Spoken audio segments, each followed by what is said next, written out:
Les dangers du mouvement œcuménique. Le mouvement œcuménique est un mouvement pour la coopération et l'unité universelle entre les églises chrétiennes. Le terme œcuménique est dérivé du grec oikoumène qui veut dire univers. Par conséquent, les conciles œcuméniques, dont le premier fut tenu à Nicée en 325, furent ainsi désignés parce que les participants venaient de tout le monde connu. Au XIXe siècle, le terme tendait à désigner pour l'Église catholique un souci d'unité chrétienne et un renouveau pour l'Église. Pour les protestants qui ont lancé et fait progresser le mouvement œcuménique dès le début du XXe siècle, le terme s'est appliqué non seulement à l'unité chrétienne, mais plus largement à la mission universelle du christianisme.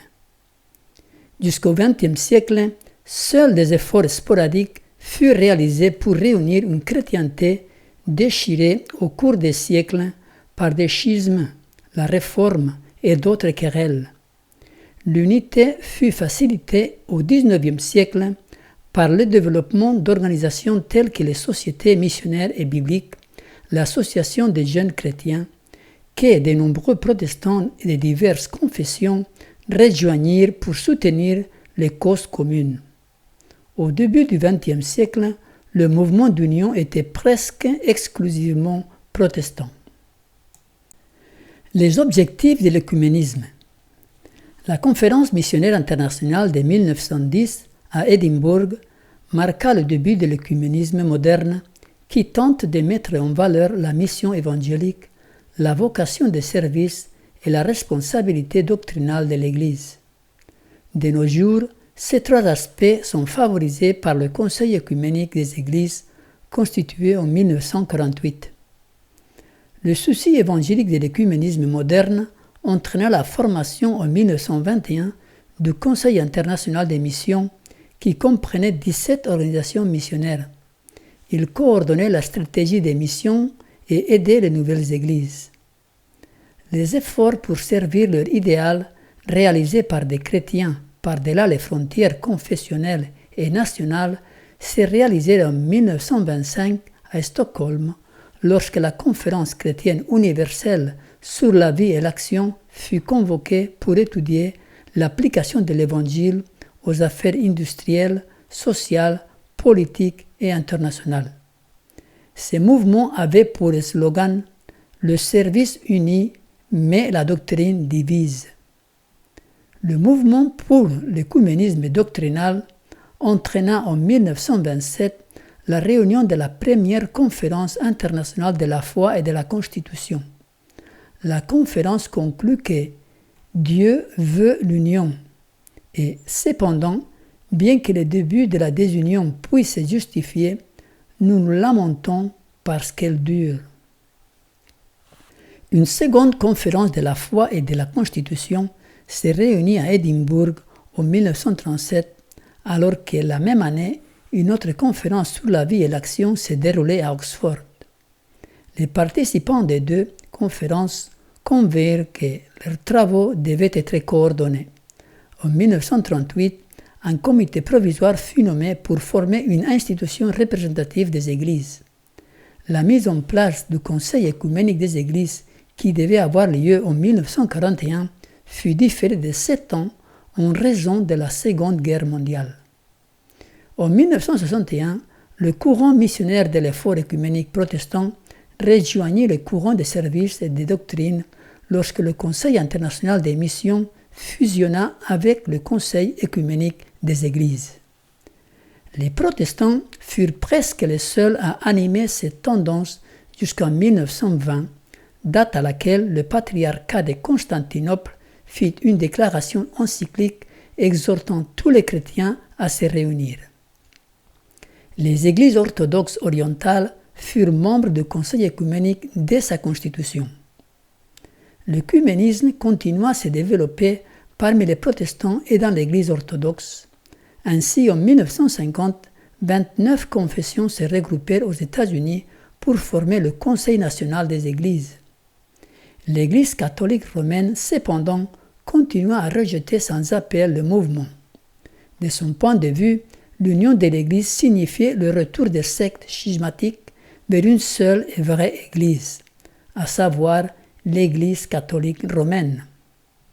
Une encyclique publiée en 1928 par le pape Pie XI avait réaffirmé cette position, et jusqu'en 1954 encore, il fut interdit aux catholiques romains de participer à la deuxième assemblée du Conseil œcuménique des Églises. Le Concile Vatican II. Le changement survint lorsque le pape Jean XXIII proposa en 1959 la réunion du Concile Vatican II pour terminer les travaux commencés par le Concile Vatican I en 1870. Le renouveau et la réunion des églises étaient au cœur des discussions que le monde entier suivit avec intérêt. Le souverain pontife créa un secrétariat pour la promotion de l'unité chrétienne. Rompant avec le passé, il autorisa en 1961 la participation officielle des catholiques romains à la troisième assemblée du Conseil œcuménique des Églises. C'est également à l'initiative de Jean XXIII qu'à l'ouverture du concile à la basilique Saint-Pierre en 1962, des observateurs protestants et orthodoxes se virent attribuer des places d'honneur et furent invités à participer à toutes les sessions de travail. Les 2500 évêques catholiques romains qui assistèrent aux 4 sessions du concile, entre 1962 et 1965, travaillèrent sur l'unité chrétienne. Leur décret sur l'œcuménisme, promulgué en 1964, ne parla pas des schismatiques, mais des frères séparés, et déplora les péchés contre l'unité commis au cours des siècles, tant par les catholiques romains que par les protestants. À la mort du pape Jean XXIII en 1963, son successeur Paul VI fit connaître son intention de poursuivre la voie œcuménique, décrivant l'unité comme l'objet d'un souci permanent, d'une étude systématique et d'une constante charité. Cette politique fut renforcée par plusieurs gestes importants. En 1964, le pape et le patriarche de Constantinople, Athanégoras, se rencontrèrent au cours d'une réunion historique à Jérusalem. Ce fut la première rencontre des dirigeants de leurs deux églises depuis plus de 500 ans. En 1966, l'archevêque de Canterbury et primat d'Angleterre rencontra Paul VI et en 1967, le souverain pontife rendit visite au patriarche orthodoxe en Turquie. À la fin du Concile Vatican II, un groupe de travail conjoint fut formé entre le Vatican et le Conseil œcuménique des Églises. De nombreux dialogues furent entamés entre les catholiques romains et les protestants dans de nombreux pays. Fait révélateur, le groupe de travail conjoint déclara en 1967 qu'il n'existait pas deux, mais un seul mouvement œcuménique. En outre, lors de la 4e assemblée du Conseil œcuménique en 1968, un théologien jésuite parla des catholiques romains comme des partenaires des autres chrétiens dans la quête de l'unité, qui est la volonté du Christ pour son Église, et aborda la possibilité de l'adhésion de l'Église catholique romaine au Conseil œcuménique. Actuellement, ce projet ne s'est pas concrétisé, mais l'Église catholique romaine continue à entretenir de bonnes relations avec le Conseil œcuménique et envoie régulièrement des observateurs pour assister aux sessions. L'œcuménisme de Jésus. Jésus a prié pour l'unité de ses disciples. Jean, dans son évangile au chapitre 17, nous décrit la prière émouvante de notre Seigneur. Père Saint, garde en ton nom ceux que tu m'as donnés, afin qu'ils soient un comme nous. Or, je ne te prie pas seulement pour eux, mais aussi pour ceux qui croiront en moi par leur parole, afin que tous soient un, comme toi, ô Père, tu es en moi, et moi en toi, afin qu'ils soient aussi un en nous, pour que le monde croie que c'est toi qui m'as envoyé. Tout chrétien doit chercher l'unité avec ses frères. Mais sur quelle base doit-on chercher cette unité? Jésus répond lui-même dans ce même chapitre au verset 17. « sanctifie-les par ta vérité, ta parole est la vérité. Il n'y a pas de place pour les théories humaines ni pour les traditions de l'Église. Jésus lui-même, s'adressant aux dirigeants de l'Église de son époque, a déjà montré l'exemple.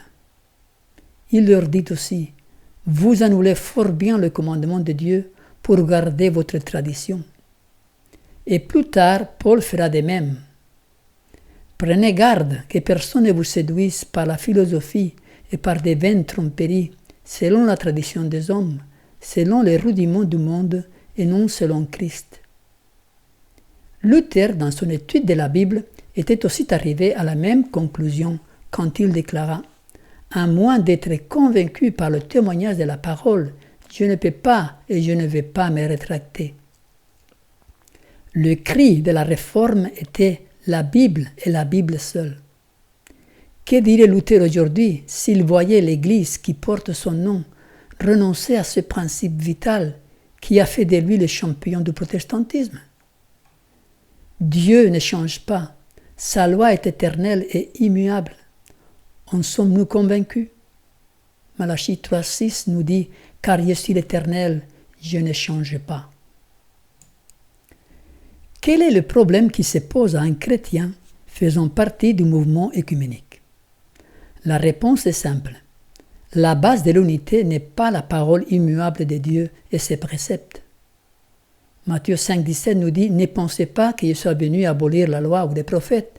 Je ne suis pas venu abolir, mais accomplir. » L'unité pour laquelle Jésus a prié n'est possible que dans sa parole et ses préceptes.